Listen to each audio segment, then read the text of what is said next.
Assalamualaikum warahmatullahi wabarakatuh.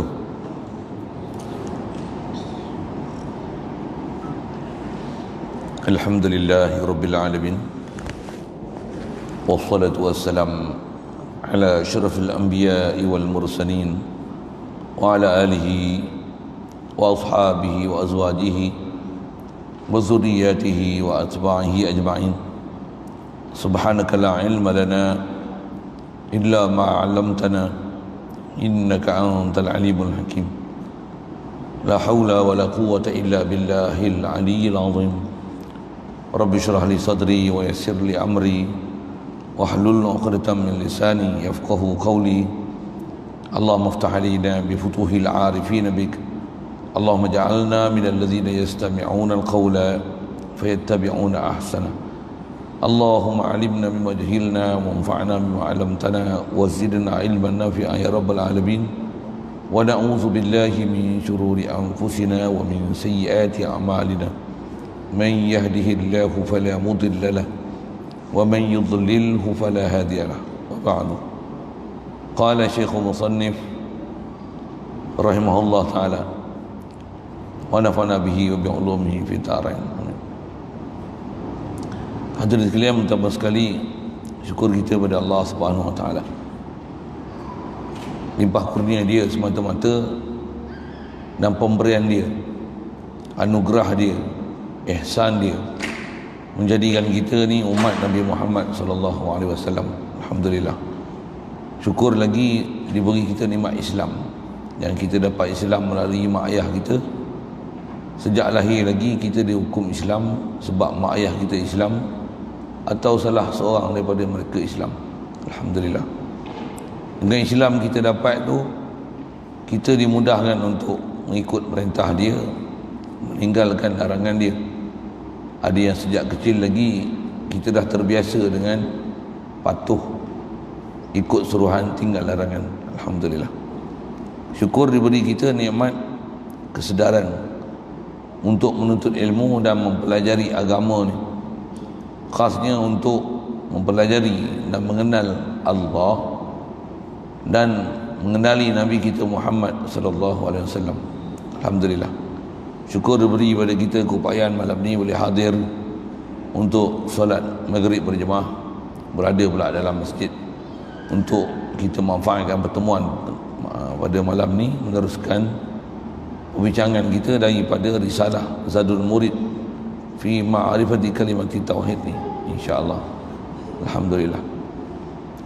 Kalau tak niat iktikaf lagi, mari kita niat iktikaf sama-sama. Lepas niat yang saja aku iktikaf dalam masjid ni kerana Allah Taala. Perbincangan kita ada sekalian adalah masih dalam perbincangan keempat, helaian keempat, perbincangan keempat atas tajuk i'tibarat yang empat pada setiap perkara. Hadirin sekalian, perbincangan kita yang kita nak ambil faham ni adalah nak memahamkan makna la ilaha illallah. Dasarnya faham la ilaha illallah ni dua makna besar. Apa dia? Makhluk bukan ilah, Allah saja ilah. Makhluk bukan Tuhan, Allah saja Tuhan. Makhluk tak akan mempunyai sifat ketuhanan sama sekali. Allah sajalah yang memiliki sifat ketuhanan. Atau istilah Arabnya, Allah sajalah yang memiliki uluhiyah. Makhluk tidak akan memiliki uluhiyah tu sama sekali. Daripada perbincangan dan istilah Tuhan, ilah, ketuhanan, uluhiyah itulah yang hari itu kita bicara mengenai empat intibarat, empat pemerhatian yang kita kena perhati, dan di situ kita buat perbincangan hari itu. Kerana bila sebut saja nak membincangkan sesuatu, khasnya atas nama ketuhanan. Ya Allah pemilik ketuhanan, yang tukut bahasanya Allah saja Tuhan. Allah sajalah yang memiliki sifat uluhiyah. Makhluk atas nama makhluk, makhluk bukan Tuhan, makhluk bukan ilah. Makhluk tidak akan memiliki sifat ketuhanan sama sekali. Makhluk tidak akan memiliki sifat uluhiyah sama sekali. Itu fakta yang nak ambil awal-awal untuk memahamkan makna la ilaha illallah ni. Dan bila sebut kata uluhiyah, ketuhanan tu, tak dapat tidak mesti ada tempat yang kita nak bicara. Allah ni kalau kita kata dia memiliki ketuhanan, ketuhanan dia dari sudut mana? Yang tu yang kita bincang lepas tu, zat, sifat, af'al, asar. Dan kita telah bincang kalau ikut hari itu, apakah yang dimasukkan dengan zat, sifat, af'al dan asar tu dengan definisi masing-masing. Cuma sebulan lepas ni tak tahu dah tak ingat lagi. Pembincangan pula jarang ada orang duk bicara. Sedangkan kita seharian ni memang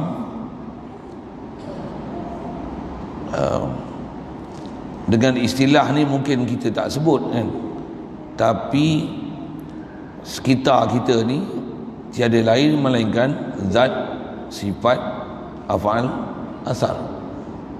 Cuma kita tak ambil peduli kan.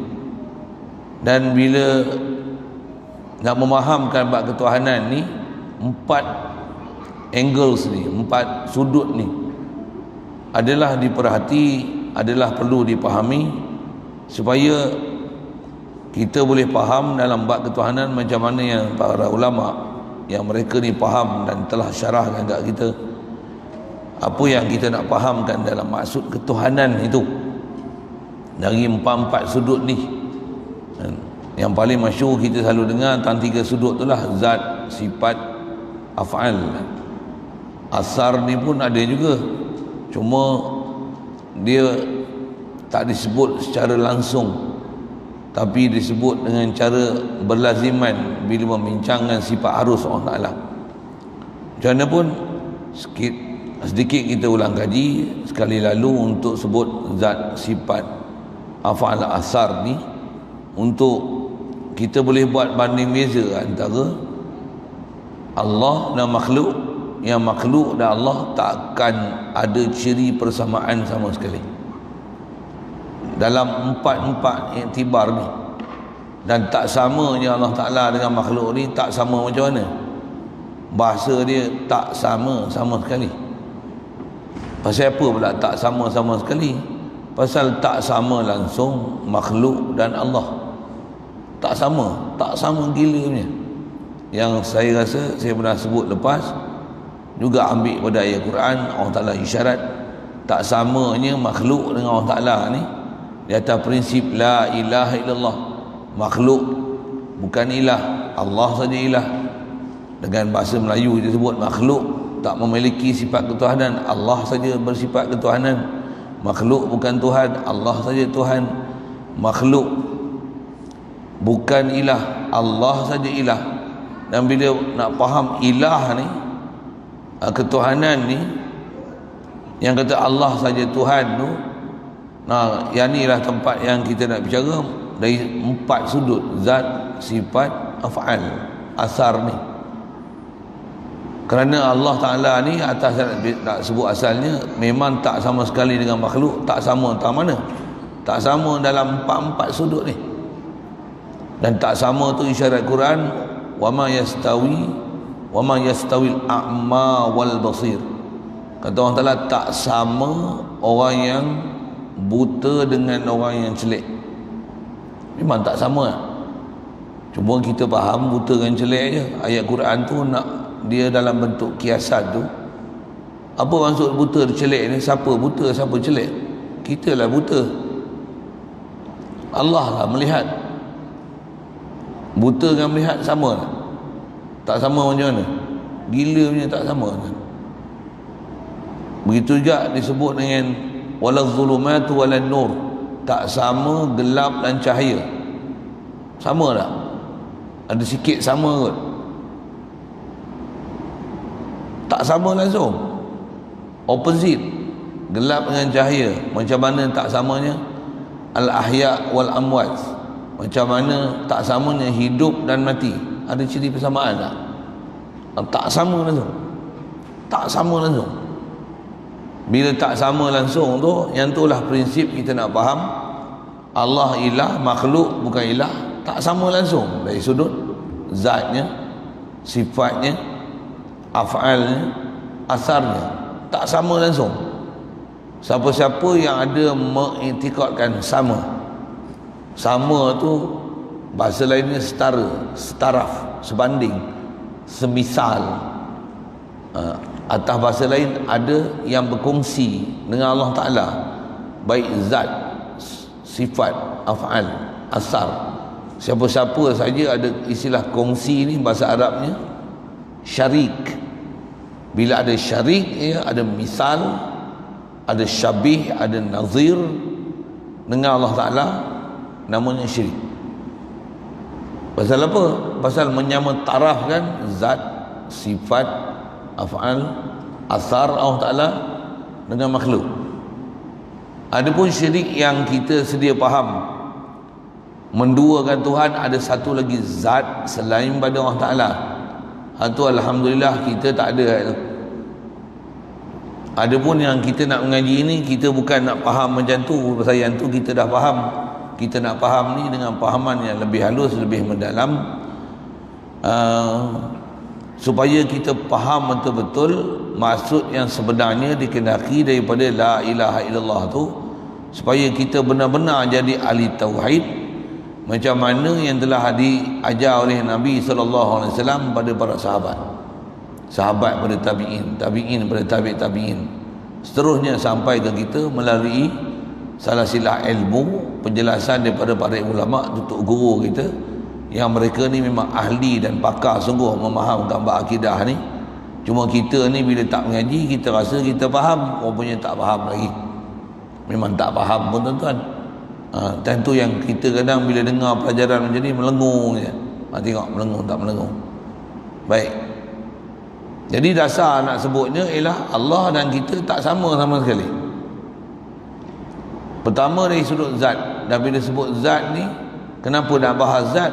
Kerana atas bicara asal kita la ilaha illallah, tiadalah bersifat ilah ni melainkan Allah. Allah ni nama. Setiap nama mesti ada zat mempunyai nama. Itu yang bahas pertama kita, zat. Setiap nama mesti ada musamma. Itu istilah Arab sikit. Setiap nama mesti ada musamma. Apa saja benda yang bernama, dia mesti ada zat yang akan dirujuk. Satu takrif zat, dialah marji'ul asma' wa sifat, tempat rujuk apabila disebut sesuatu nama atau sifat.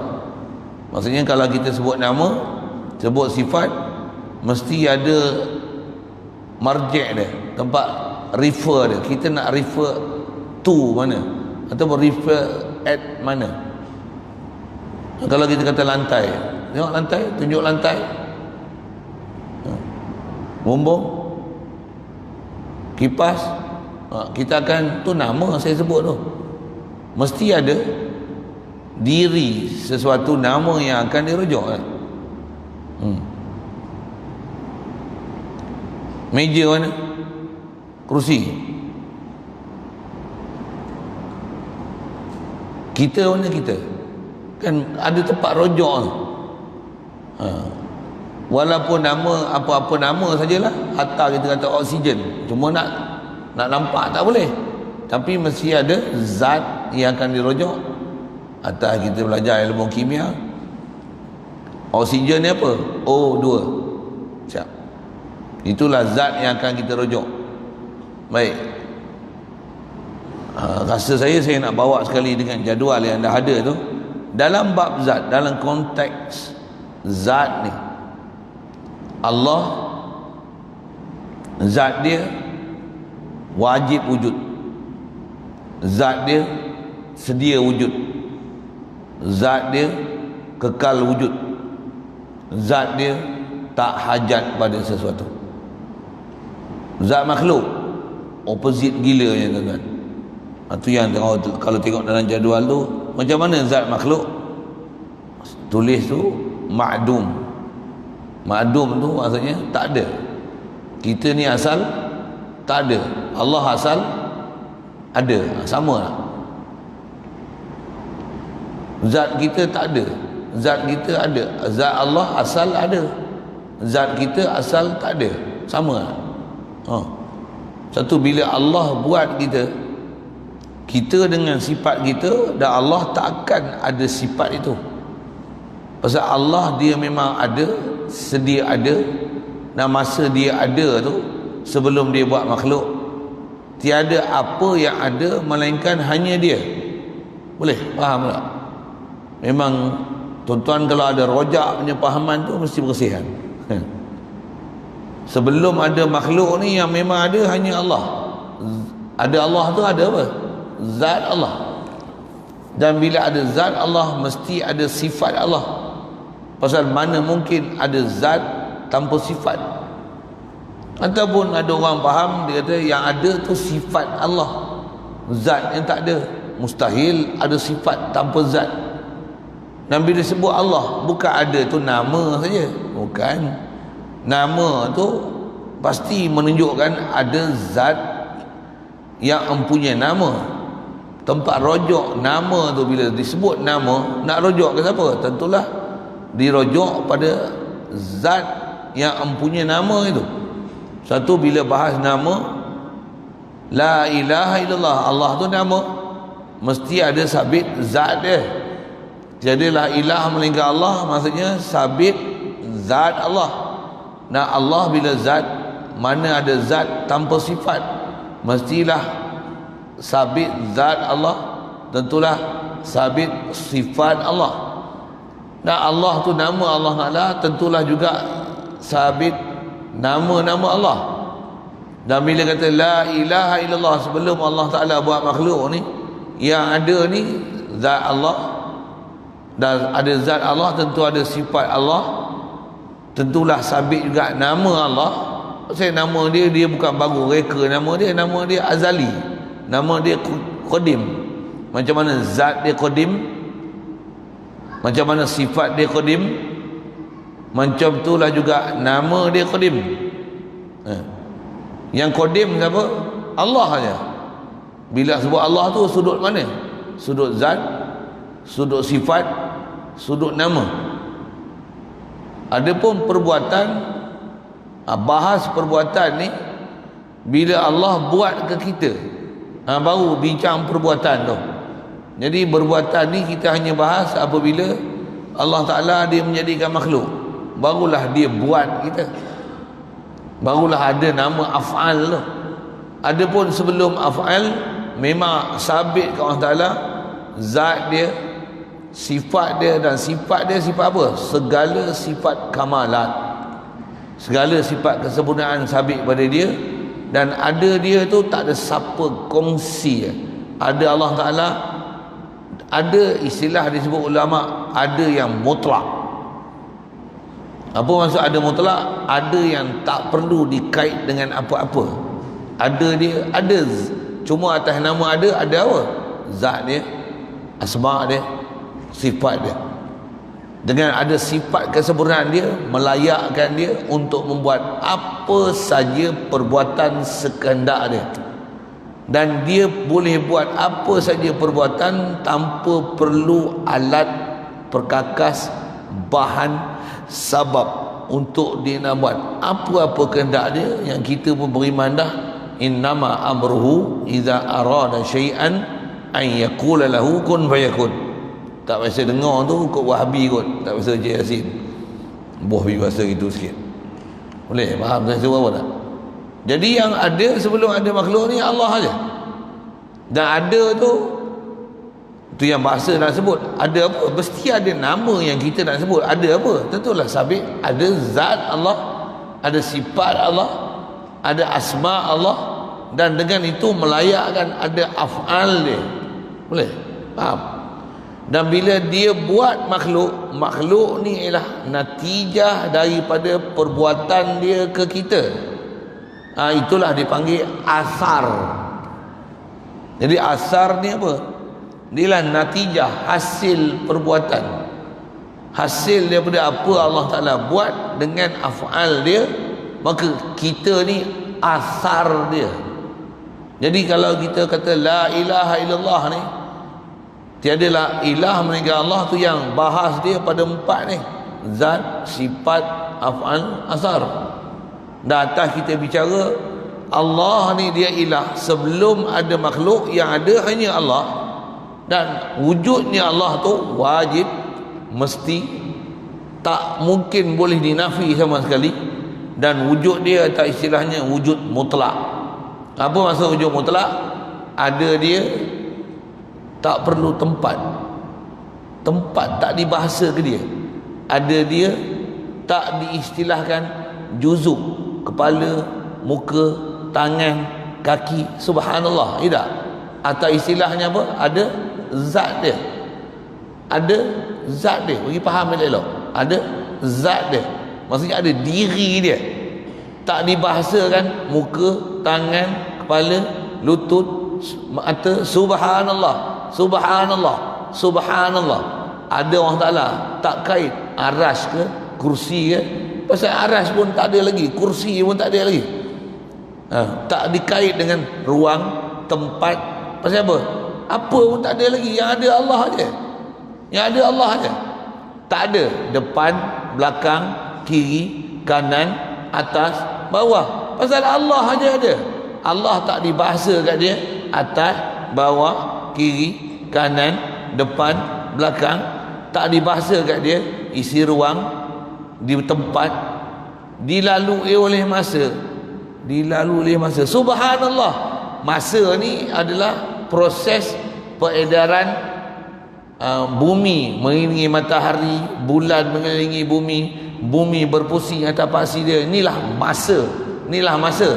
Mana ada masa? Ada Allah sebelum ada bulan, belum ada bumi, belum ada matahari. Mana ada masa?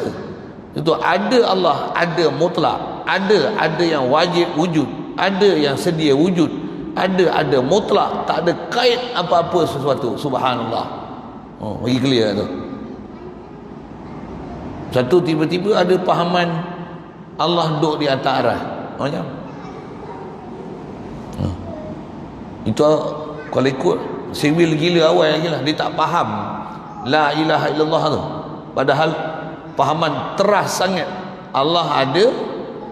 Siapa yang menyangkal ada orang Ta'ala, yang ada dia mutlak, ada dia wajib wujud, ada dia sebelum ada apa makhluk, ada dia sedia ada dia tak hajat pada sesuatu, ada dia memang ada, tak boleh dinafikan ada dia. Ada dia dengan tak kait tempat, ada dia tak kait masa, ada dia tak kait depan belakang, ada dia tak kait kiri kanan, ada dia tak kait atas bawah, ada dia tak kaitkan juzuk anggota, mata, tangan, muka. Subhanallah. Atau istilahnya sabit zat dia, sifat dia, melayakkan ada perbuatan pada dia, mutlak hak dia, kun fayakun. Dan bila dia buat makhluk, makhluk ni adalah asar dia.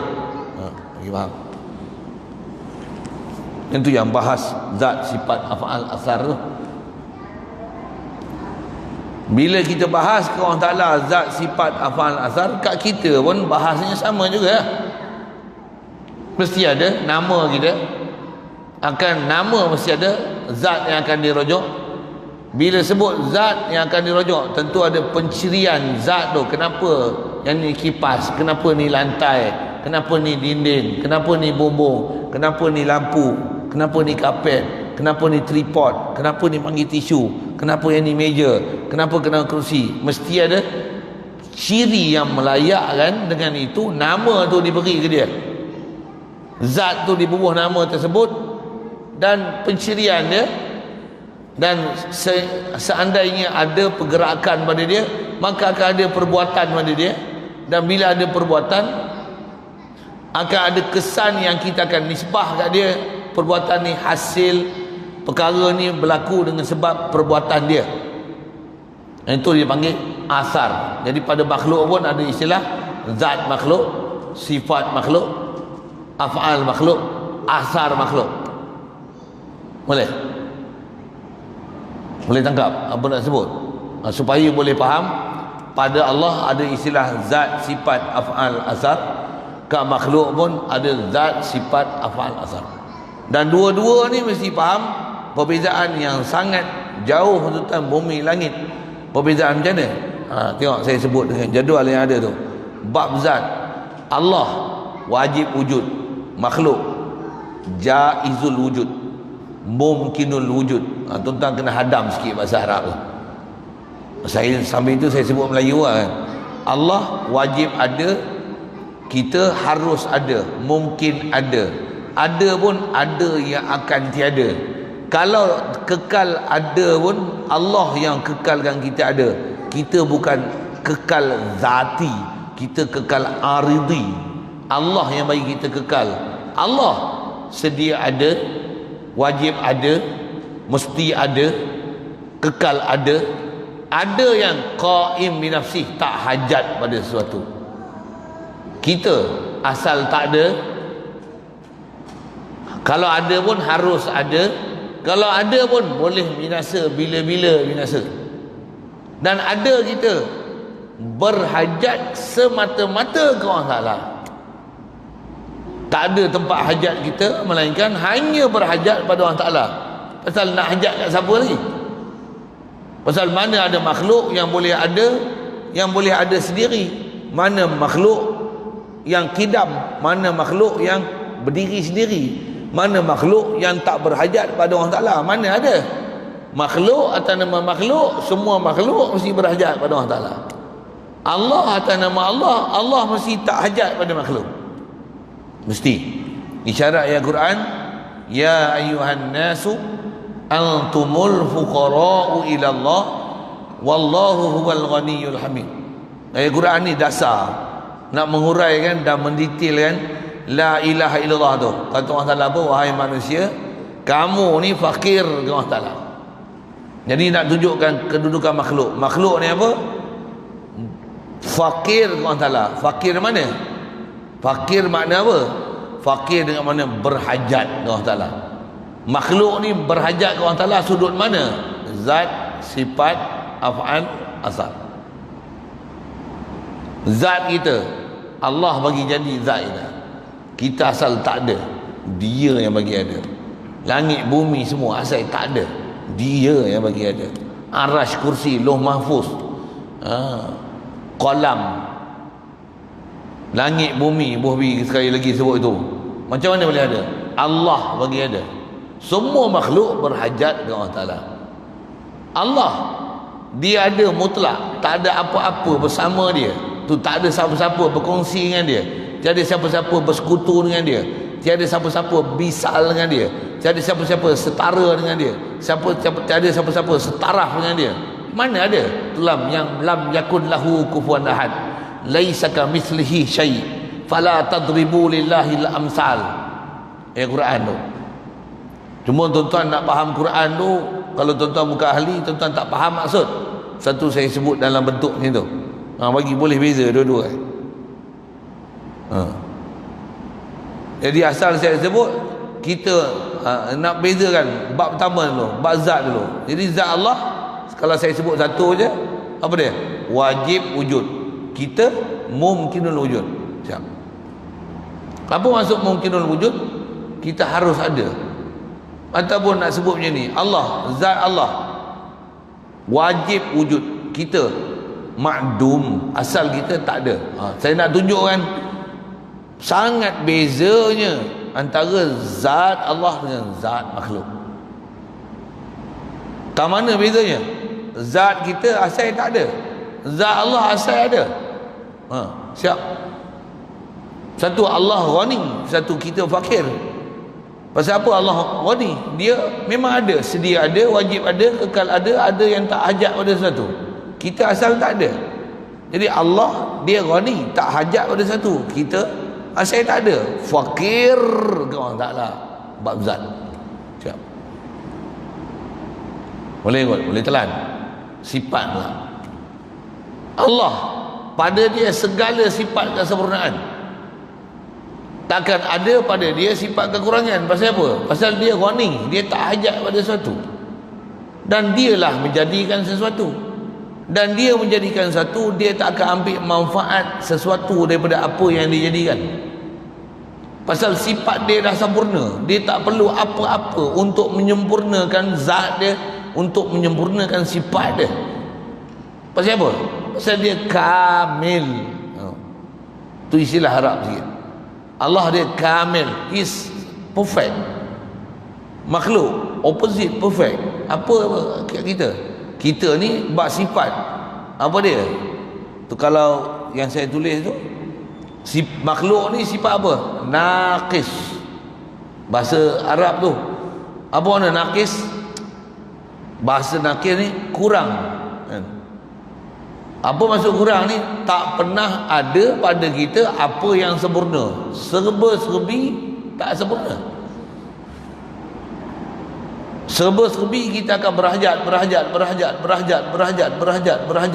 Atas nama makhluk ni, sifat yang tak akan lekang pada makhluk, berhajat. Atas istilah sebut Quran tadi, fakir.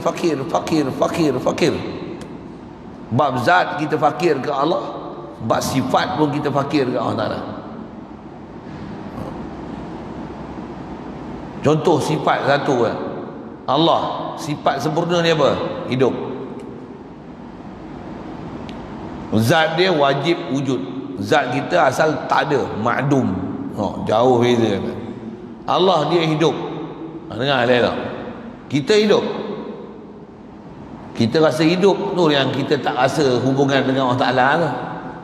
Kita hidup dah, muka tak malu mengaku hidup. Kita asal mayat, mati. Ni hidup, kita bukan hidup, Allah lagi hidup. Betul. Kenal dia lagi siapa? Kalau kita duk rasa kita hidup, habis. Tak mana habis. Takkan ada apa-apa perasaan berhajat ke Allah Ta'ala. Bahkan duk rasa Allah hidup, aku hidup. Itu yang sewil tu. Tak mana sewil. Dia tak faham siapa yang Allah, siapa yang ilah, siapa yang sempurna, siapa yang kurang. Bila kita duk rasa kita hidup, satu, kita tak rasa kita berhajat pada Allah hidup dengan aku. Dan kita tak rasa Allah yang bagi aku hidup. Kalau aku tak hidup. Pasal kita duk rasa aku hidup. Boleh? Faham saya sebut apa? Perasaan yang wajib ada pada kita apa dia tuan-tuan? Untuk faham la ilaha illallah ni. Kita makhluk, kita asal tak ada, Allah bagi ada. Kita asal mati, Allah yang bagi hidup. Saya sebut hidup tu untuk contoh sifat. Bila kita tak rasa Allah ni yang hidupkan kita, kita dah rasa aku hidup. Yang tu antara punca gagalnya faham la ilaha illallah. Apatah lagi macam ni, kita rasa kita hidup, bahkan nak hidup kita perlu makan. Kita akan rasa apa? Nak hidup perlu makan. Jadi kita rasa apa? Dengan makanlah kita hidup, dengan minumlah kita hidup, dengan oksigen kita hidup. Habis lingkup akidah. Yang tu yang berapa ramai makhluk, bukan bahasa umum makhluk tu, baik Islam mak kafir, dia tak peduli lah nak mengaji, nak kenal Allah Ta'ala. Pasal dia faham kehidupan dia nak cari macam mana nak hidup. Dia faham dia hidup, dan dia faham nak hidup, survival hidup, makan, minum, duit, kerja, ijazah, harta benda, tempat tinggal. Inilah dia faham nak hidup. Yang tu yang dia tak kenal Tuhan sampai mampus, kasar bahasa tu, sampai mati tak kenal Tuhan. Pasal apa? Dia tak faham Allah lah yang hidup. Huwal hayyul qayyum. Dia sajalah yang hidup. Dia sajalah yang tak hajat pada satu. Kita mayat, Allah yang bagi hidup. Cuma dia bagi hidup atas jasad, dia bagi roh kita hidup. Dia yang bagi kita hidup sebenarnya. Dan dia bagi kita hidup, dengan kita hidup tu dia perintahkan kita dan dia jadikan kita makan, ada makanan, ada minuman. Dan nak hidup kena cari makan, kena cari minum. Tapi yang bagi hidup kita Allah. Tapi hidup tak boleh tak makan tak minum, tak boleh. Nak hidup teruskan kehidupan, kena makan, kena minum. Lepas tu dia bagi peraturan kat kita, hang boleh makan ni, boleh minum ni. Itu yang wajib mengaji, apa boleh makan, apa tak boleh makan, apa boleh minum, apa tak boleh minum, apa boleh ambil, apa tak boleh ambil. Pasal apa? Pasal dia yang bagi jadi kita, dia yang bagi pedoman kat kita, dan dia yang tahu apa yang elok tak elok untuk survival hidup kita, apa yang manfaat, apa yang mudarat. Ni cara berfikir betul, baru kita akan hidup berlandaskan apa Allah Ta'ala suruh dan apa Allah Ta'ala bagi pedoman, bukan hidup berdasarkan apa aku nak hidup. Nampak? Satu, kalau tak ada makan sekalipun, macam mana? Tak peduli lah, tak ada makan, pasal Allah yang akan kenyangkan aku. Makanan ni tengok atas jalan sabab saja.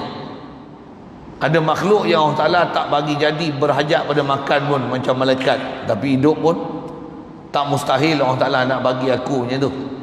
Kita duduk dalam perut ibu dulu, makan apa? Bukan pakai mulut, bernafas bukan pakai hidung. Duduk dalam perut ibu, bukan sedut pakai straw, kan? Tak ada. Siapa bagi kita hidup? Allah yang bagi kita hidup dengan satu keadaan yang cukup miracles. Awak tak ada otak ke? Kita tak faham ke Allah yang bagi kita hidup dalam perut ibu? Doktor yang sewil. Doktor yang sewil. Doktor sewil tahu mana? Dia kata kalau beranak nanti dah lebih tarikh budak lemas dalam perut. Bodoh. Bukan dia yang bagi bernafas, bukan budak tu bernafas duduk dalam perut bernafas ikut hidung. Saya tak boleh, saya geram tu, saya sebut macam-macam lagi. Tambah pula kaedah-kaedah perubatan apa yang zaman lah ni betul-betul macam tu lah. Saya carah lagi panjang lah, cukup lah. Orang muka suka dengar apa saya nak sebut ni. Saya nak sebut salah faham tu, salah faham tu. Jadi asas saya nak syarah tu, nak syarah apa? Nak fahamkan sifat atas la ilaha illallah ni. Allah saja sempurna, makhluk tak sempurna. Satu, atas saya sebut hidup. Itu yang kalau saya sebut ini, ada orang faham macam ni, Allah hidup, kita hidup, kan sama kita orang salah. Nak jadi kafir kau boleh, sama. Sebut je hidup, tak. Kita ni bukan hidup, Allah bagi hidup.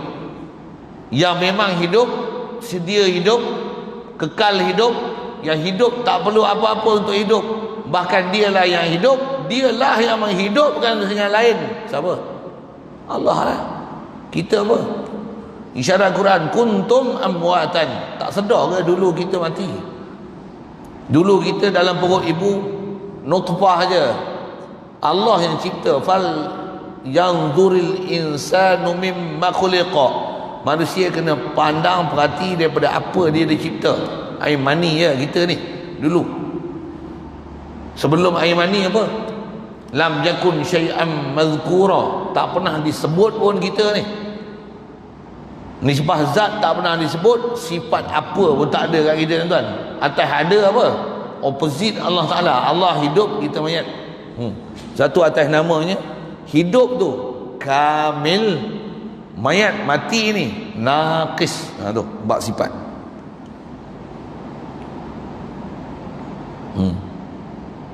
Saya bagi contoh tu satu lah.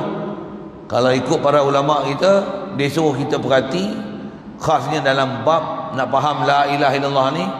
Yang tu yang kita belajar sifat 20 tu, ada sifat ma'ani namanya, kudrat, iradat, ilmu, hayat, sama, basar, kalam. Tujuh tu sifat Allah sebenarnya. Kat kita bukan sifat tu. Kita asal apa? Lemah, tak ada apa-apa kehendak. Kita jahil, kita ni mati, mayat, kita ni buta, kita ni pekak asal, kita ni apa? Bisu asal. Ni asal kita.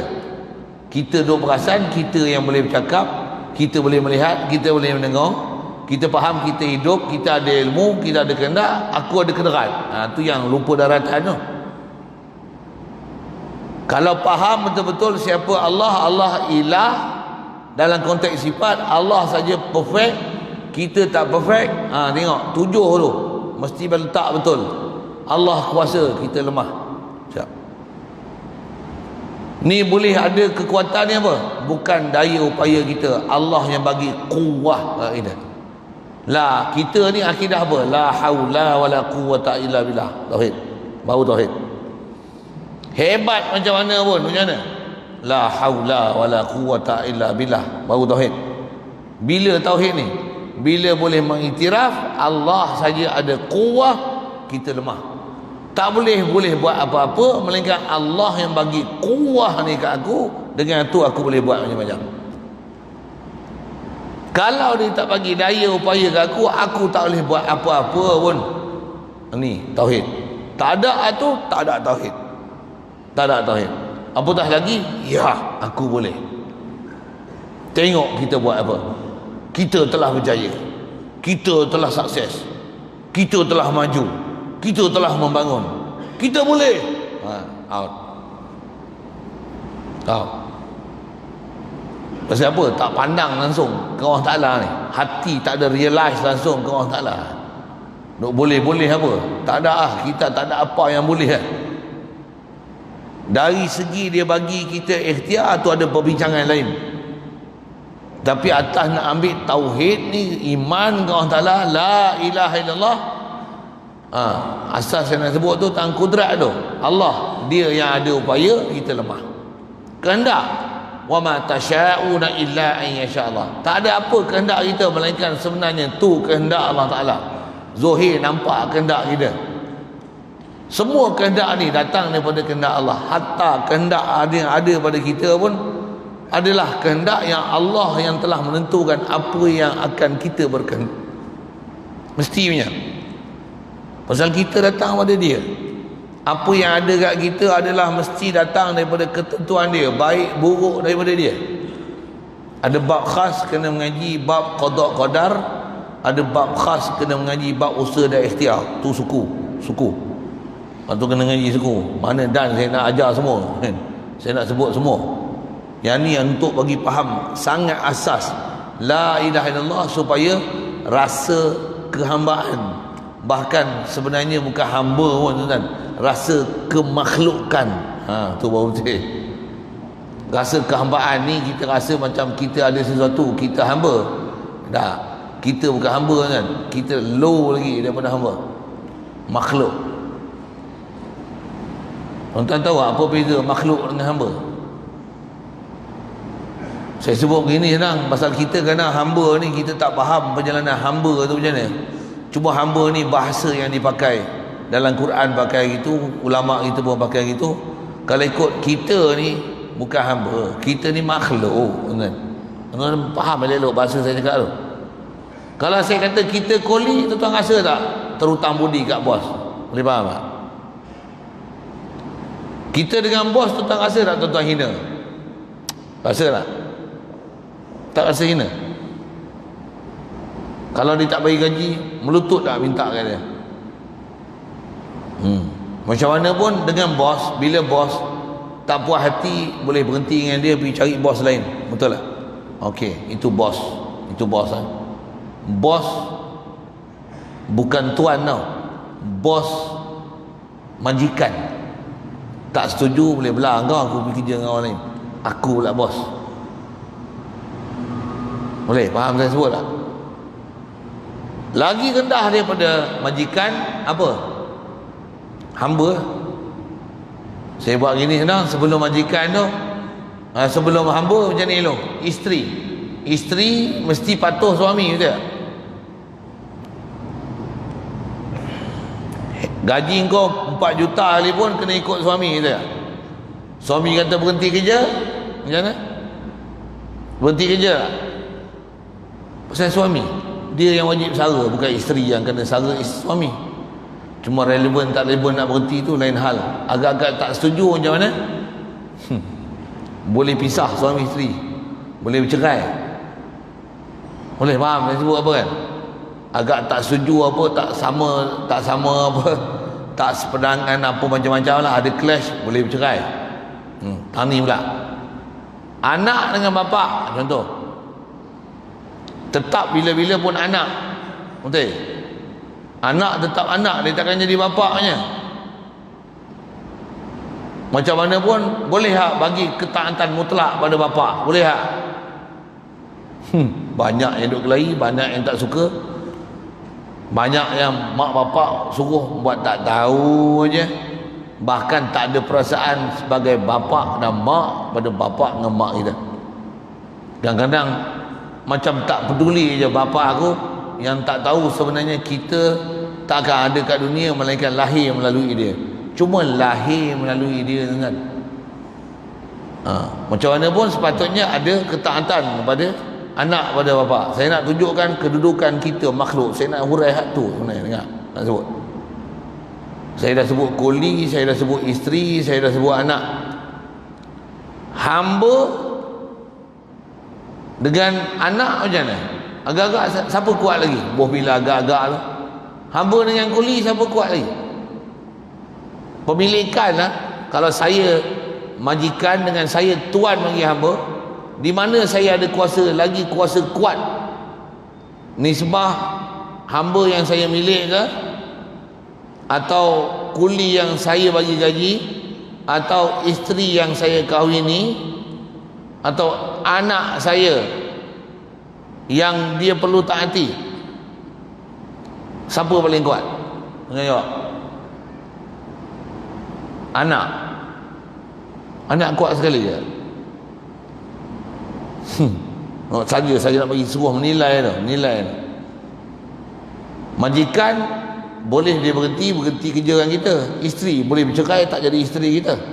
Anak yang dia lari pada kita pun ada. Hambanya kan, hamba aku beli engkau tu harta engkau pun milik aku, pasal engkau pun harta aku. Dari si pemilikan tuan, besar lagi daripada anak kita. Tapi duit kita. Bukan duit dia, tak ada pasal. Mati ada peraid, kita mati ada peraid kat dia mati pun ada peraid kat kita. Ada pelajaran panjang tu, pergi ngaji lain. Anak kita harta dia, dan anak kita bukan boleh jual beli dia. Kita tak setuju kat dia, kita boleh tegur. Ketaatan dia kena beri ketaatan kat kita selagi tak bertentangan dengan perintah Allah Ta'ala. Tapi hamba, macam mana hamba? Aku boleh beli kau, aku boleh jual kau. Dan bila aku beli kau, apa yang ada kat kau adalah milik aku. Pasal kau pun milik aku tau. Boleh faham? Besar lah memilikan tuan ni kan. Allah dengan kita apa? Hamba kan? Tak kan? Makhluk. Lagi kuat lah Allah Ta'ala milik kita. Maksudnya apa? Aku nak bagi ada. Aku bagi tak ada, kau tak ada. Kau nak cerita apa? Aku. Yang tu kot bahasanya. Tu kita dengan Allah Ta'ala. Tapi kita tak ada rasa apa-apa pun kita dengan dia. Tu yang nak bagi faham balik. La ilaha illallah ni. Empat sudut angle ni. Zat, sifat, af'al. Nak bagi faham kita ni, kalau kata kita hamba kan, bos apa, tuan kita bagi makan, dia hanya bagi makan, dia bukan sediakan dan tumbuhkan pokok untuk bagi kita makan. Ada. Majikan kita, dia bagi kita gaji, dia bagi gaji di atas kita buat kerja yang dia kena bayar di atas kemahiran yang kita telah curahkan kat dia. Anak, bapa kena bagi makan, bagi nafkah. Pasal memang bapa kena bagi nafkah. Bapa bukan tumbuhkan pokok, bukan jadikan batu, jadikan air, simen untuk bagi tempat tinggal kita. Tak ada pasal. Dia bukan bagi nyawa kita untuk kita hidup. Bapa, walaupun mak bapa kita sebab lahir dan melalui dia bukan buat kita lahir je melalui dia. Allah apa? Allah ni kita tak ada, dia bagi ada. Kita mati, dia bagi hidup. Kita lemah, dia bagi kederat. Kita tak ada apa kehendak, dia bagi kita kehendak. Kita bodoh, dia bagi ilmu, dia bagi akal, dia bagi otak. Kita mati, dia bagi hidup. Kita buta, dia bagi melihat. Dia sediakan mata pula untuk kita, special punya mata. Kita pekak, dia bagi dengar. Kita bisu, dia bagi bercakap. Nak apa kau dengan Allah Ta'ala? Macam tu kot. Tuan, sepatutnya rasa bergantung dengan Allah Ta'ala ni paling hebat. Tapi kita tak rasa bergantung kat dia pasal kita tak faham konteks tu. Dan tak ada orang nak ajar kat kita pun hubungan macam tu dengan Allah Ta'ala. Sedangkan itulah hubungan yang pertama sekali kita kena bina untuk faham la ilaha illallah. Kalau tak faham hak tu, itu yang kita relax je. La ilaha illallah. Sebut Allah macam mana? Allah. Biasa je, tak ada rasa apa-apa pun. Maksud apa? Kita tak rasa yang kita datang daripada dia. Kita sebut mak bapak, mak kita lahir pada mak bapak pun tak ada rasa apa-apa. Mak, bapak. Pasal apa? Kita duk rasa aku ada sesuatu. Kita duk rasa kita ada sesuatu. Tambah tak? Dulu dia bos kita. Kalau sekolah, dulu dia cikgu kita. Sekarang, dulu kita anak murid dia. Sekarang, kita guru besar. Dia masih guru biasa. Macam? Dia baru 21. Kita 54. Tak faham tu dah bahasa tu. Panjang lain lah. Benda tu. Saya pun nak kerti sebut panjang-panjang. Saya bukan duduk kerja kerajaan. Tapi bahasa tu tahulah sikit kan. Ataupun jadi jusa. Dulu guru kita, dia guru besar je. Kita jusa. Kita sekarang MB macam. Berasa tak kita besar? Berasa tak? Ya. Kita dengan Allah Ta'ala, kita ni asal mayat, kita tak ada. Bila hidup, kita rasa kita hidup, tak pernah rasa Allah hidup dengan kita. Habis lingkup mana? Tak jadi makhluk lah. Atas bahasa tak jadi hamba. Yang kena faham la ilaha illallah ni. Kita pun sebenarnya bukan hamba kan? Tu saya nak sebut bahasa tu. Kita apa? Kita makhluk. Makhluk ni atas bab sifat. Saya baru sebut tentang tu. Allah kamil, kita naqis. Allah kuasa, kita lemah. Allah ada kehendak, kita atas apa dia buat keputusan. Laki ke, perempuan ke, senang ke, susah ke, gemuk ke, kurus ke, sihat ke, sakit ke, beranak kat Malaysia ke, kat Jepun ke, Australia ke, terima je. Kita tak ada, tak boleh buat apa-apa pun. Dia tentu kita hak tu lah. Dia kata A lah kita, B lah kita. Kena ada apa? Ada, saya kata tadi, ada bab kena belajar.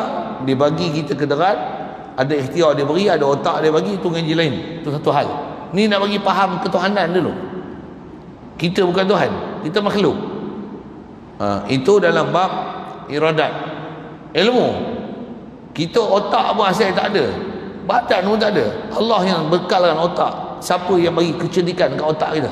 Boleh mengenal, boleh mengingat, boleh memaham. Siapa? Bapak kita tak buat apa-apa kat kita. Cikgu pun boleh ajar kan? Saya pun boleh ajar je kat tuan. Yang bagi faham siapa? Allah. Tu dia tu. Bagi kita faham. Dia bagi ilmu. Hidup. Siapa bagi hidup kita? Allah, dia memang hidup. Dan dia dah bagi kita hidup. Dan dia bagi kita hidup sempurna kan? Seolah-olah kita rasa aku hidup. Duk rasa aku hidup ni, aku ialah aku. Kedekat pun dia bagi kita kedekat sempurna. Duk rasa aku ialah aku. Dia bagi kita ada kehendak, ada ilmu. Rasa ilmu aku. Dia rasa itu. Aku melihat, mata aku, telinga aku, mulut aku. Ikut aku lah, aku nak cakap apa. Nampak? Kalau macam ni keadaan kita tak rasa dah apa yang ada kat kita ni amanah daripada Allah Ta'ala. Mampus tak rasa.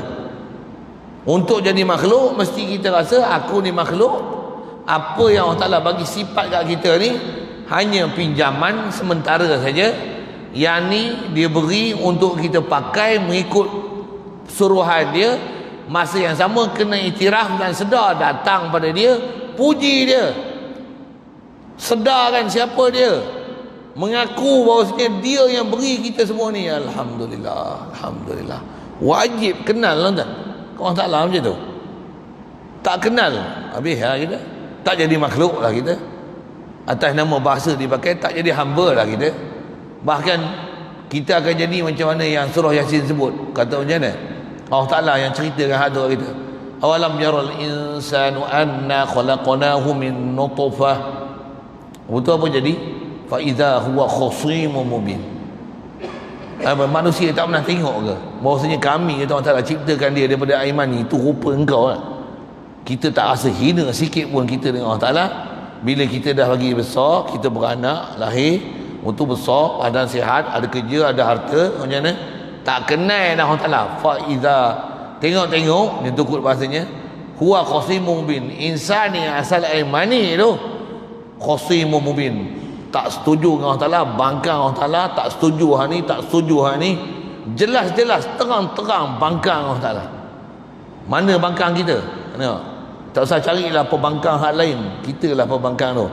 Tak rasa pun kau yang hidupkan aku, ya Allah. Tak pernah rasa pun anta ahyaitani, engkau yang hidupkan aku. Anta absartani, saya sebut tu ke Arab lah sikit tuan. Engkau yang bagi aku melihat, mata aku ke hak aku. Engkau bagi mata ni amanah untuk aku boleh pandang hanya apa yang kau suruh pandang. Anta asma'ani, engkau yang asma'tani, engkau yang bagi pendengaran ke aku. Wa kallamtani, engkau yang bagi aku boleh bercakap.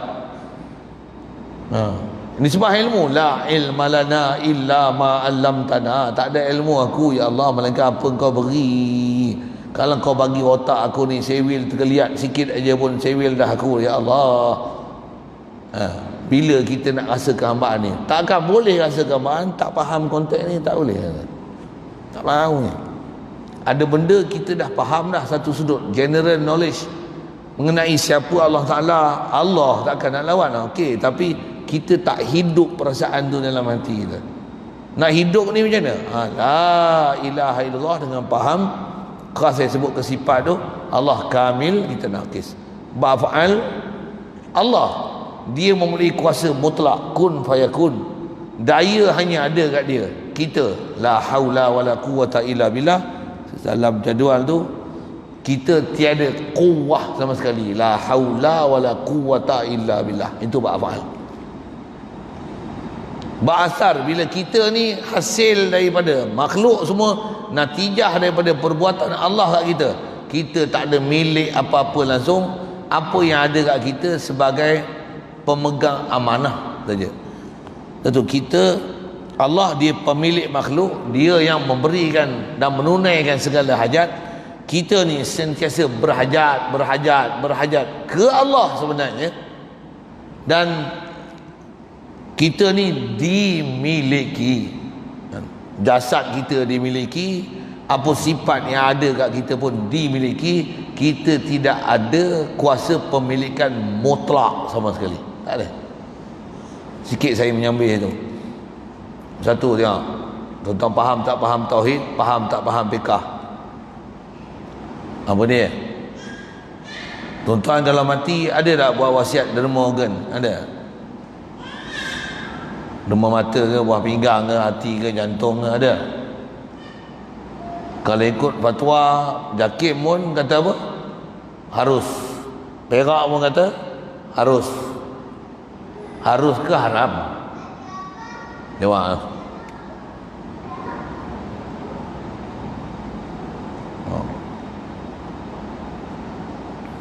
Nak jawab, dia orang kata fatwa kebangsaan. Nanti saya nak sanggah fatwa tu.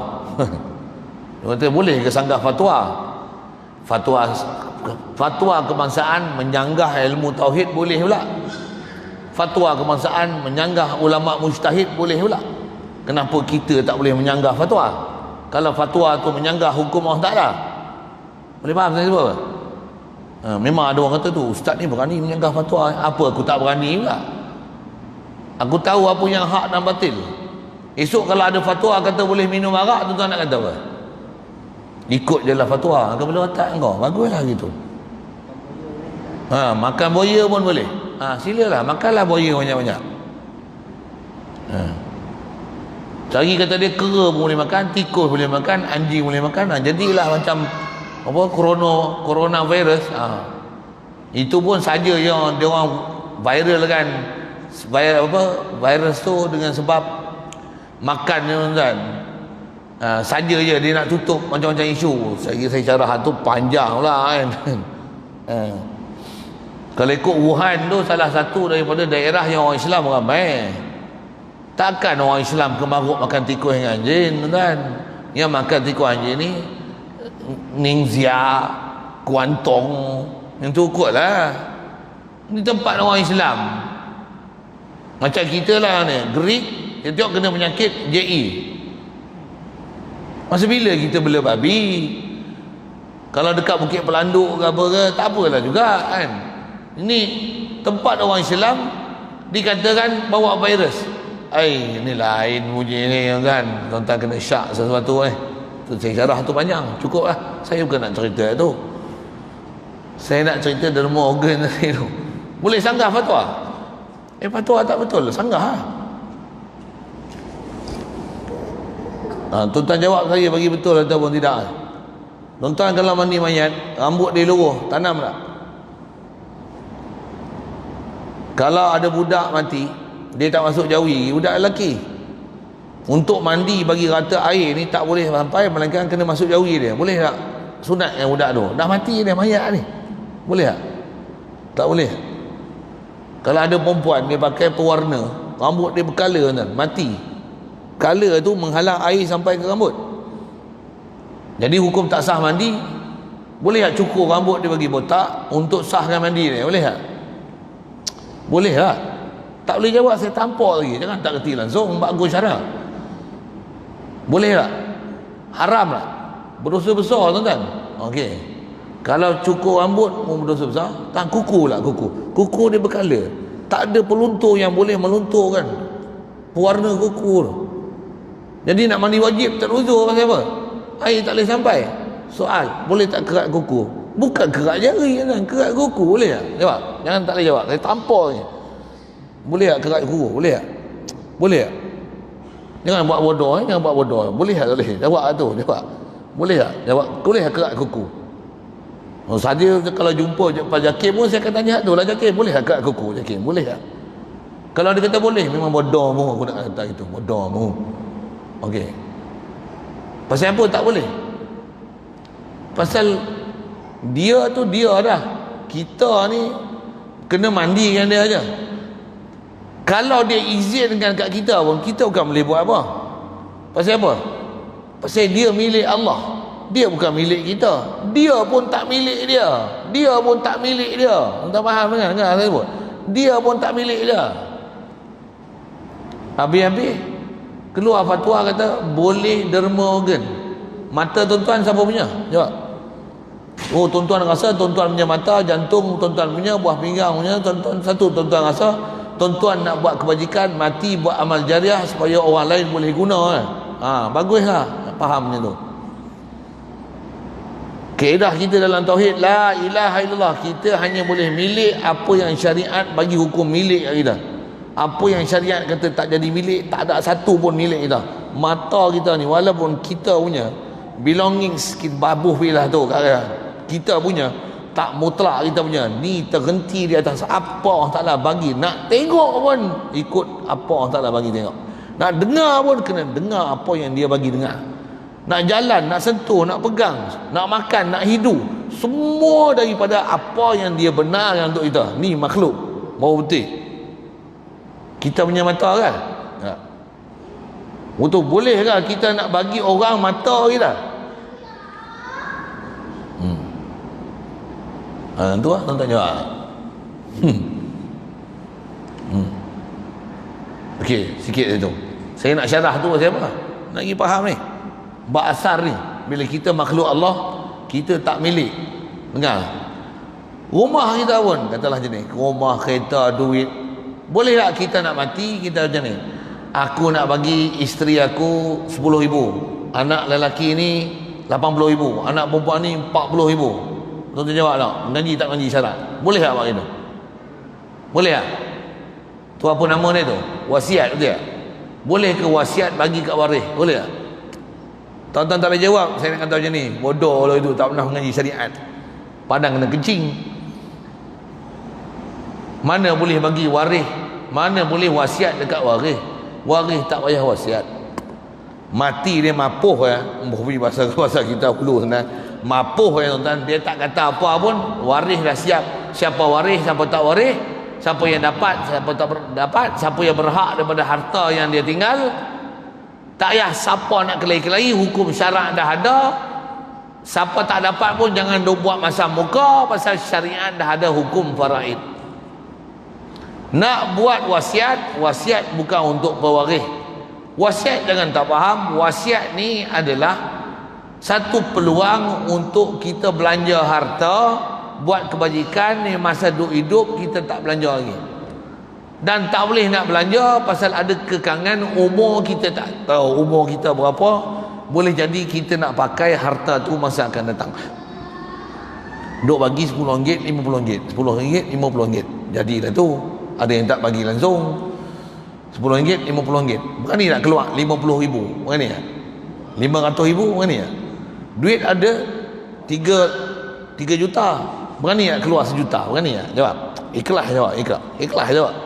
Berani nak keluar 1 juta? 3 juta ni. Berani nak keluar 1 juta?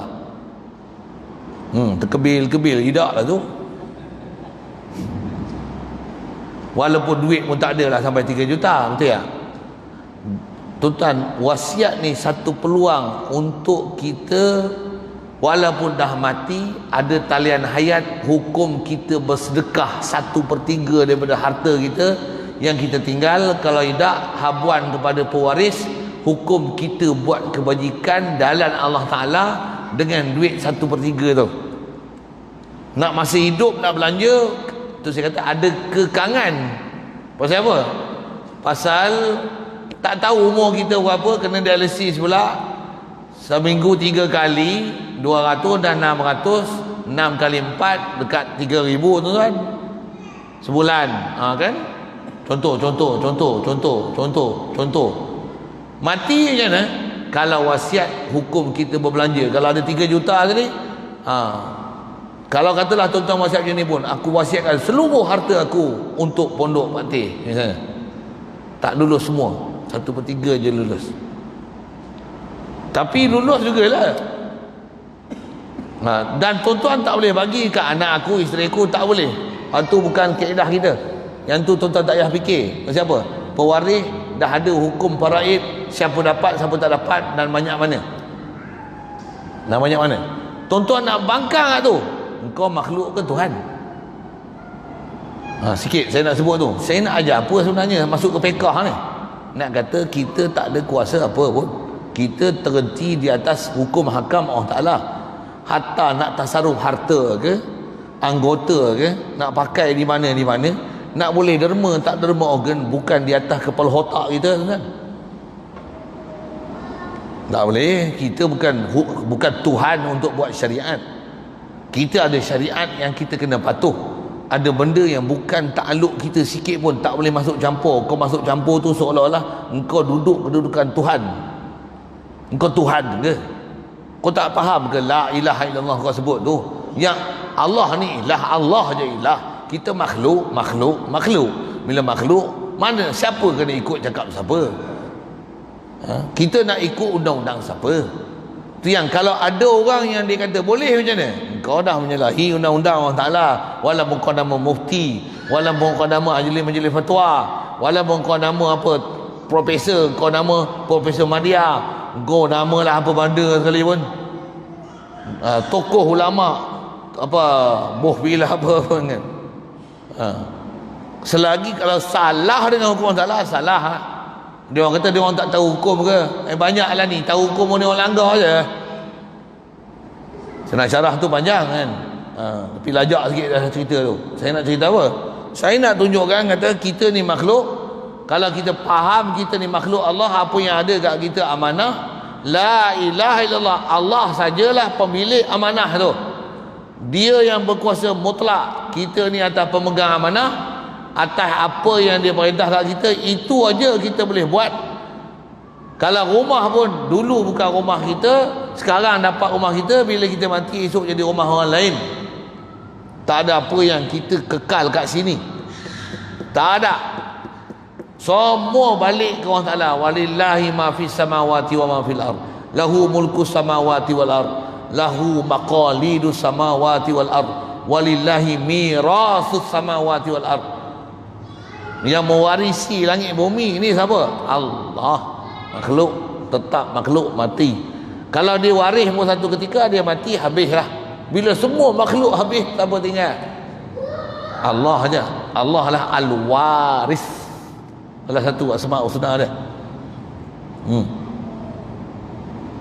Satu, kalau kita faham empat-empat ni, mana kedudukan kita? Makhluk, makhluk, makhluk, makhluk. Ni mana makhluk? Bab zat, kita asal tak ada. Bab sifat, kita sebalik daripada sifat Allah Ta'ala. Bab fa'al, la haula wa la quwata illa billah. Bab asar, kita ni pemegang amanah, berhajat pada Allah Ta'ala. Allah lah malik, dia lah pemilik, kita mamluk, kita dimiliki oleh Allah Ta'ala. Inilah konteks ataupun angle yang kita nak faham Allah ni ilah. Macam tu ya. Satu, kita sembah Allah Ta'ala bukan sembah jasad je, sembah dengan faham hati nurani, zat, sifat, af'al, asar. Jasad dah sembah, bagus dah. Tapi kalau kita tak kenal, jasad aja sembah Allah Ta'ala, hati tak sujud lagi Allah Ta'ala. Hati tak sujud lagi Allah Ta'ala. Fikiran tak sujud lagi Allah Ta'ala. Fikiran masih jadi macam Tuhan, bahkan bangkang Tuhan. Jasad sujud, fikiran lawan Allah Ta'ala, engkar dengan Allah Ta'ala, kufur dengan Allah Ta'ala, syirik dengan Allah Ta'ala. Macam mana boleh kufur dengan Allah Ta'ala? Tak rasa kita ni Allah Ta'ala bagi hidup, bahkan tukar akidah. Apa dia? Aku makan ni sebab tu aku hidup, aku makan ubat ni sebab tu aku sihat. Habis hancur kan, punah akidah kita. Bukan maksudnya tak payah makan ubat, bukan maksud dia macam tu. Ubat ialah ubat, makanan ialah makanan, makhluk ialah makhluk, makhluk letak tempat makhluk. Dan kita ambil semua tu pun pasal Allah yang perintahkan kita ambil makhluk ni. Kalau dia tak bagi, arak tak boleh, pasal kau minum je kena rotan 40 kali sebatan, tak boleh berubat dengan arak. Tapi kalau tak ada yang ubat lain melainkan kena minum air kencing unta, katalah itu air kencing unta, kalau tak ada ubat yang bersih, yang suci, melainkan air kencing unta je yang kau boleh jadikan sebagai penawar, doktor pakar pun kata macam tu, silakan untuk berubat. Arak tak boleh sama sekali, arak tak boleh sama sekali. Saja saya nak sebut hukum tu pasal zaman ni ada macam-macam pelik-pelik hukum dia orang buat keluar. Air kencing apa satu hari dia orang sebut tu,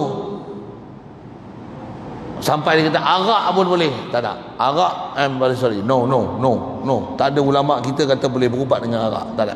Pasal arak minum sengaja 40 kali rotan. Babi pun ada rukhsah lagi, tak ada makanan apa melainkan babi, hambat babi tu makan. Tapi arak tak boleh, arak tak boleh.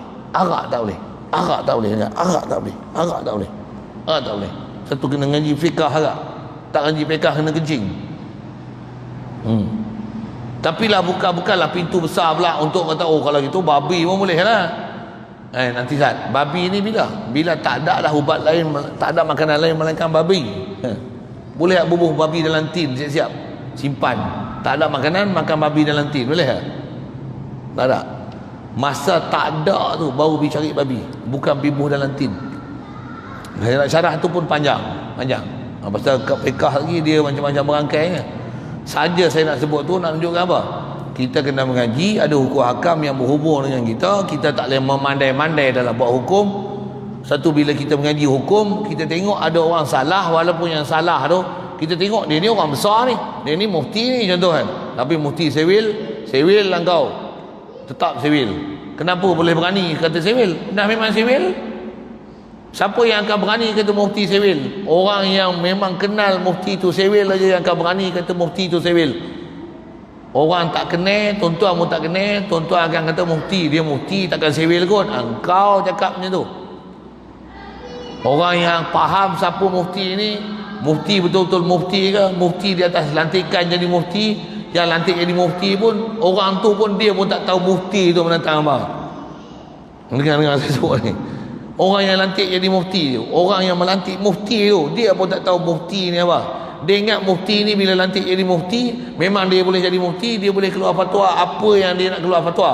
Dia faham tu lah mufti. Kepala otak kau, tak boleh bahasa kasar ni keluar tu, kepala otak kau. Orang yang lantik jadi mufti tu pun bodoh. Sepatutnya yang lantik jadi mufti ni orang tutup guru, para ulama yang dia tahu siapa yang betul-betul mufti. Mereka lah yang akan lantik, dia lah memang layak untuk jadi mufti. Yang lantik jadi mufti bukan Tok Guru. Bukan. Tuan-tuan sebut tengok Tok Guru mana yang lantik mufti. Ya. Jangan tak faham tu sudah. Waktu kita nak kata dia ada otoriti besar. Otoriti apa? Okey, sikit. Saya kalau sebut tu lagi dia panjang sangat. Lari out of topic pula. Out of topic pun masih di atas topik. Kita ni makhluk, kita tak boleh buat undang-undang sendiri. Saya duk syarah tu. Supaya kita tauhid betul dalam bab asar ni. Aku makhluk Allah, aku tak boleh buat hukum sendiri yang bukan datang daripada Allah Ta'ala.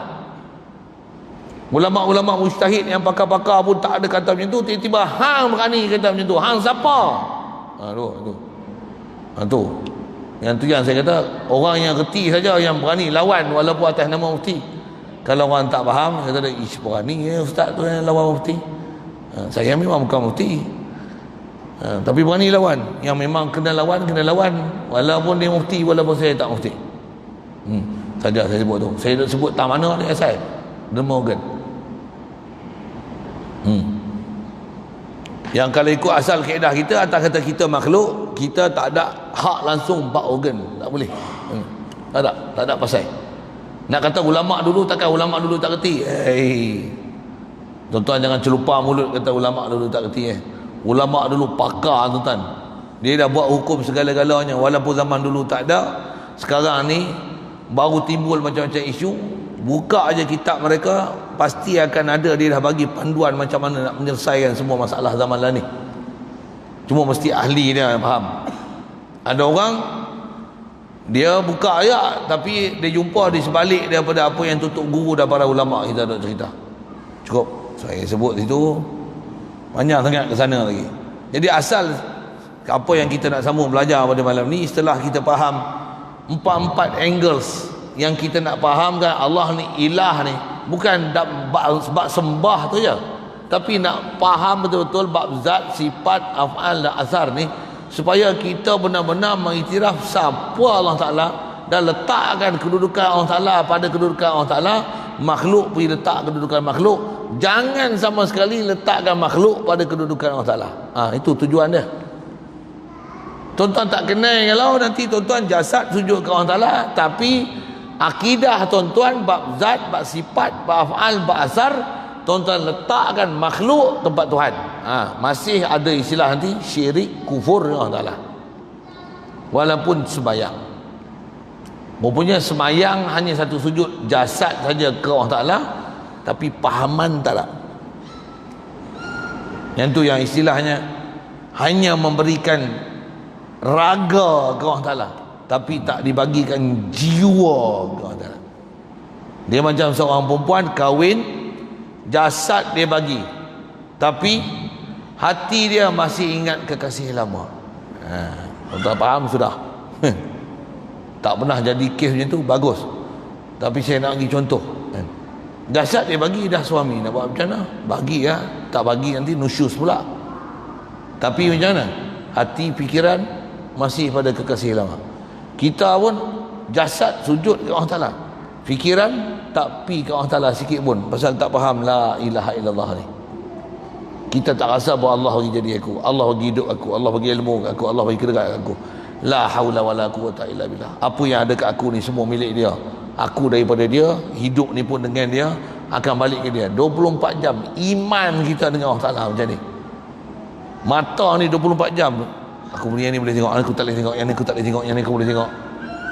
Berkira nak tengok tu pasal apa? Yang ni aku tengok, ni salah, ni berdosa, ni berdosa. Pasal apa? Hati ni, fikiran ni faham siapa Allah. Pasal apa? Mata ni hak dia. Kederat boleh melihat pun hak dia. Boleh menyawa ni pun hak dia. Zat kita, aku ni pun datang daripada dia. La ilaha illallah, astaghfirullah, astaghfirullah, astaghfirullah. Ya Allah, ampunkanlah aku ni banyak dengan maksiat. Ya Allah, astaghfirullah, astaghfirullah, astaghfirullah. Aku lupa denganmu, astaghfirullah, astaghfirullah. Istighfarlah banyak-banyak weh. Kenapa? Lalai gila banyak kita ni tuan-tuan. Antara sebab lalai tu pasal apa? Pasal kita tak faham la ilaha illallah ni. Kalau faham ni, dia akan jadi sentiasa beringat ke Allah Ta'ala sampai tak lupa langsung Allah Ta'ala, insya-Allah.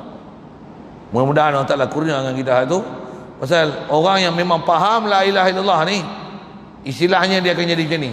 Dia kata apa? Macam mana nak lupa Allah Ta'ala? Kita datang daripada Allah Ta'ala, takkan nak lupa ke dia?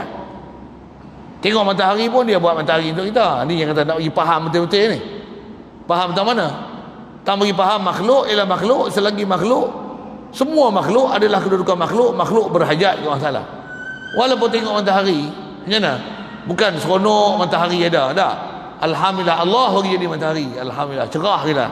Malam matahari terbenam jadi malam, Allah bagi jadi malam. Alhamdulillah boleh berehat malam. Kalau siang 24 jam mampu kita, tak ada tempat nak rehat, muncullah dia buat malam. Alhamdulillah hadir Allah yang bagi jadi malam tu.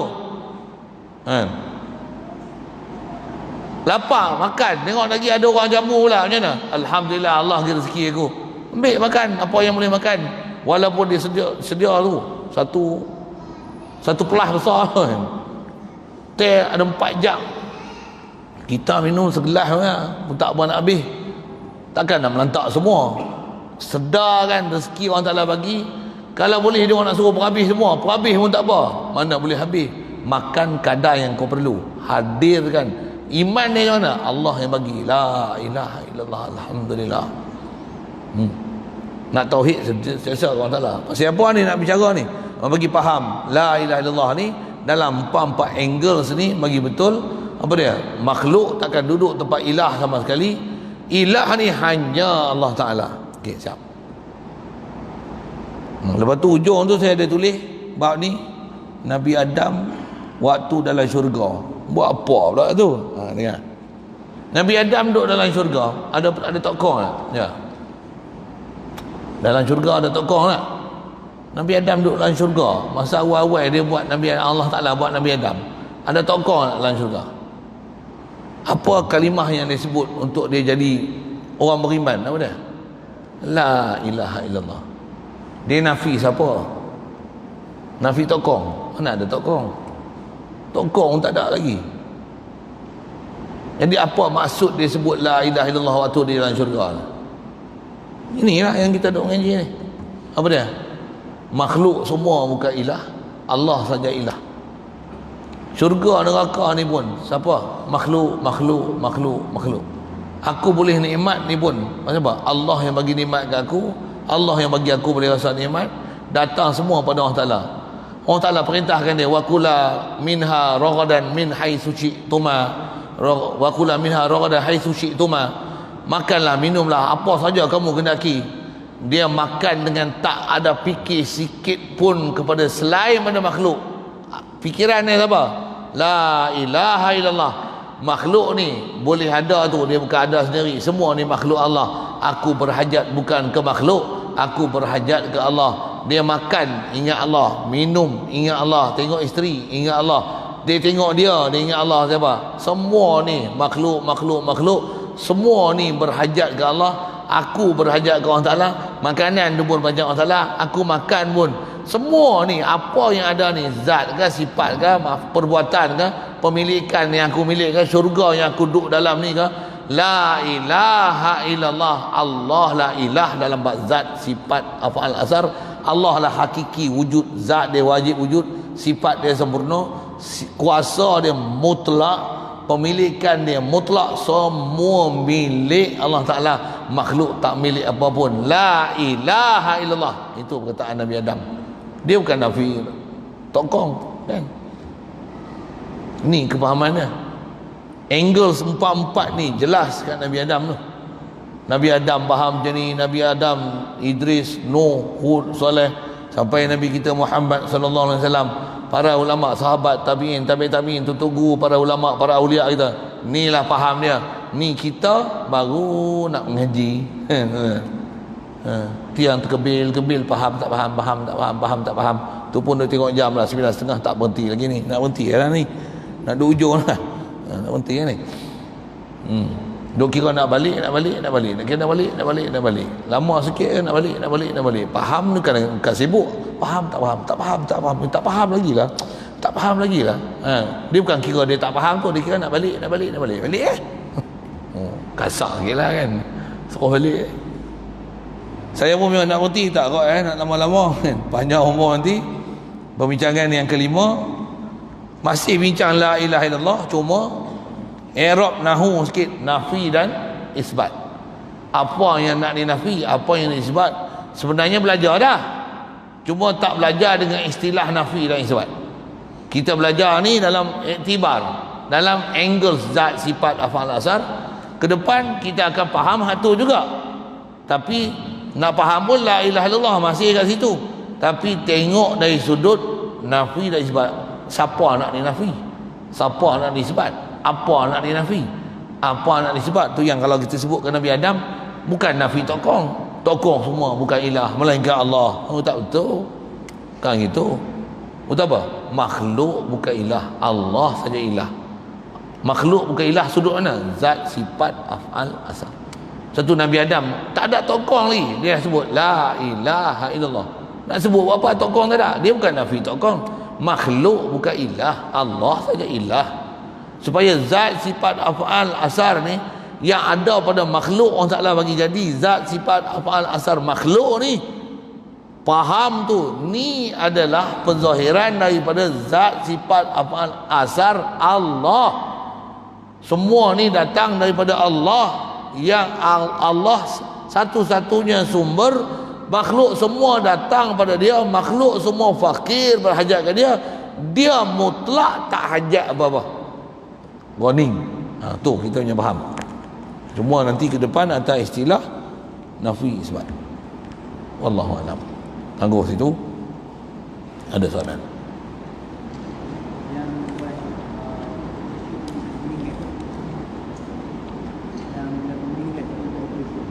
Ya. Meninggal masa operation.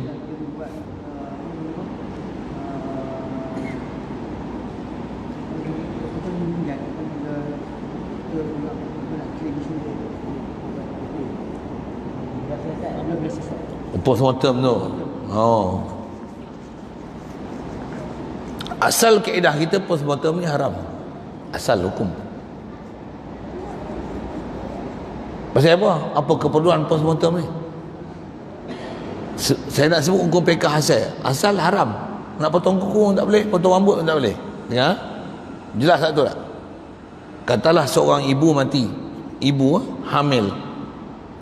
Mati. Sekarang dalam perut dia ada baby. Cek alat, hidup lagi. Soal, boleh belah tak?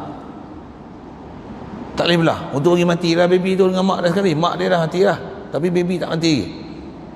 Boleh belah tak boleh belah? Jawab. Oh, tak pandai, tak kerti jawab. Bagus. Disiplin tuan-tuan kena. Siapa tak kerti diam lah. Bagus. Saya puji yang tu. Tapi kena kata bodoh je lah. Saya dah tak kerti. Oh, kasar sikit lah. Dah puji empuk dah lah. Okey. Boleh tak belah? Boleh. Pasal apa? Nak selamatkan nyawa tu, belah. Tak belah. Pasal apa? Kena terpaksa mencarikan kehormatan mayat, pasal nak keluarkan makhluk yang bernyawa dalam perut dia. Tak dapat tidak, kena belah. Baik. Kalau dah mati memang tak boleh belah lah. Boleh. Tak ada manfaat. Tapi pasal tak boleh nak selamatkan baby itu, melainkan kena belah. Belah. Jadi itulah antara kes yang boleh. Contoh, boleh. Jadi faham tak nak fikir macam mana boleh postmortem? Asal postmortem apa? Dia bukan mati je postmortem. Mati je postmortem. Nak buat apa? Boleh. Kalau saya akan kata there is a hidden agenda there. Tuan-tuan tak faham, tanya lain. Yang ni pun doktor kalau ada tahu pun dia bukan boleh pecah rahsia tu. Salah pada dia. Pasal ada undang-undang tak rasmi lah, apa undang-undang rahsia kerajaan lah. Buka tu mampu hang. Dia takkan buka kan. Tambah nak sembang-sembang tepi jalan, lagi siapa sembang ni, doktor ni mampu dah. Satu dia takkan buka. Tapi kalau saya kata saya kena timbulkan satu prasangka, mesti ada hidden agenda there. Sure tak ada akhirat esok kita jumpa. Saya nak sebut macam tu lah kan. Tapi nak asal nak sebut, boleh tak boleh di atas isu tu. Apa keperluan? Kalau tak ada apa-apa, tak payah postmortem lah. Postmortem pun nak buat apa? Apa yang boleh diselesaikan dengan postmortem itu?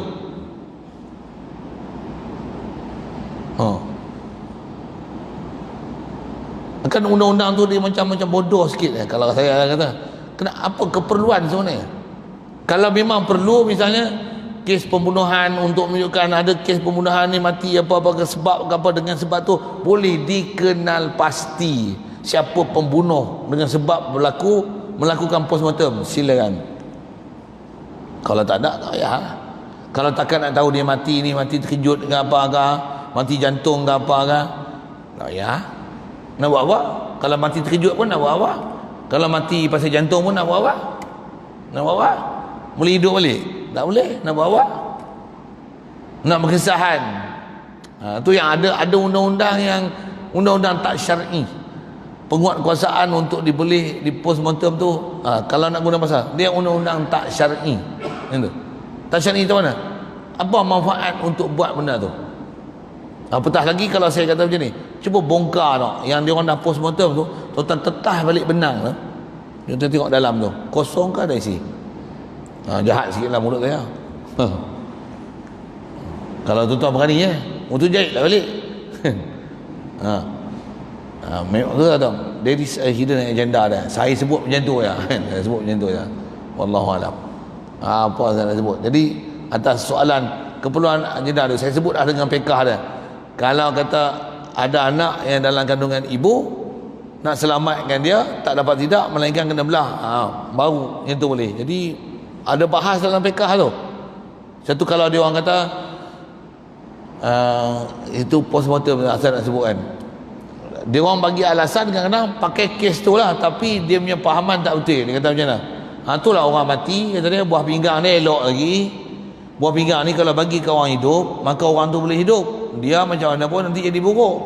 Daripada buruk begitu saja, dia reput dalam tanah, baik pergi ambil bagi orang hidup yang perlukan.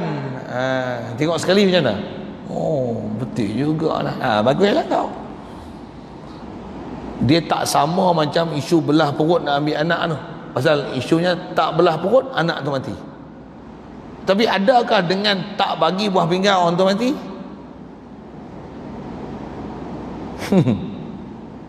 Tidak, kalau tidak tak boleh. Dan jaminkan bila bagi buah pinggang kat dia, memang dia betul-betul sihat? Kadang kos mahal. Itu yang kata ada benda yang tak pasti dia sebut hukum tu.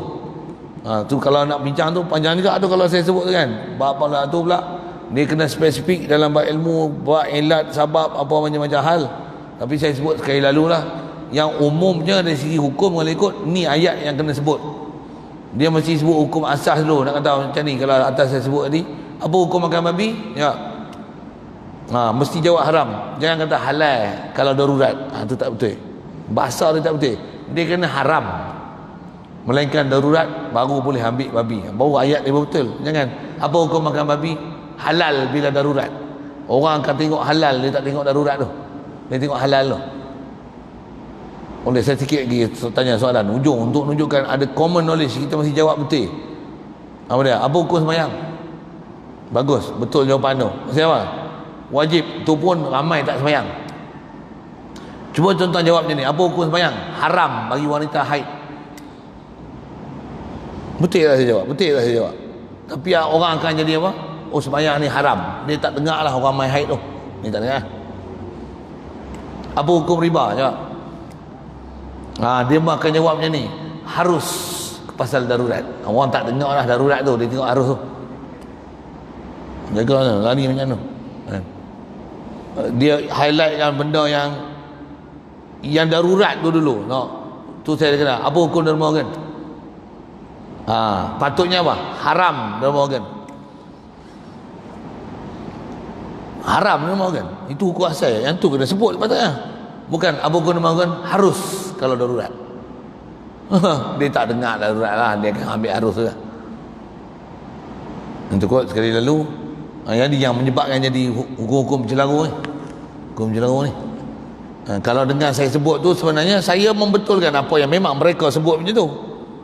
Harus jika dalam keadaan darurat macam ni, keperluan macam ni, syarat macam ni memang. Tapi dia highlightkan harus tu dulu. Saya jawab apa? Saya jawab haram dulu. Lepas tu baru saya kata harus kalau nak keluar selamatkan baby macam ni. Sepatutnya macam tu jawapan dia. Dia jangan sebut harus dulu. Lepas tu sebut harus darurat macam ni, orang akan padamkan darurat, dia akan tengok harus tu ya.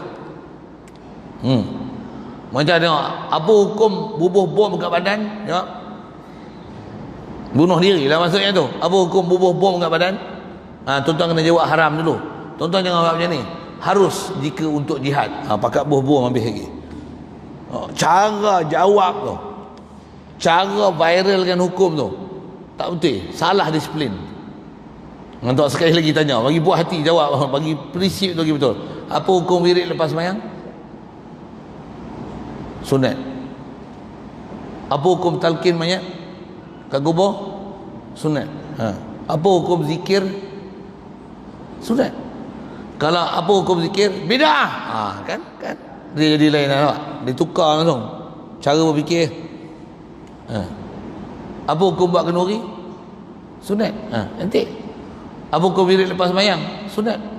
Kalau tuan-tuan kata bidah, melainkan mana yang ada nas, dia tak tengok nas tu lah, wirid bidah, dia akan pihak tu dulu.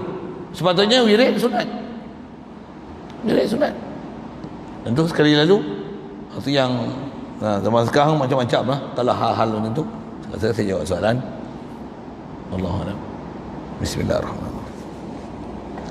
Allahumma nawwir qulubana bi nur hidayatika kama nawwartal arda bi nur syamsika wa nawwala bi rahmatika ya arhamar rahimin warzuqna fahman nabiyyin wa hifdzal mursalin wa ilhamal malaikatil muqarrabin wa sallim tasliman ala jamil anbiya'i wal mursalin walhamdulillah.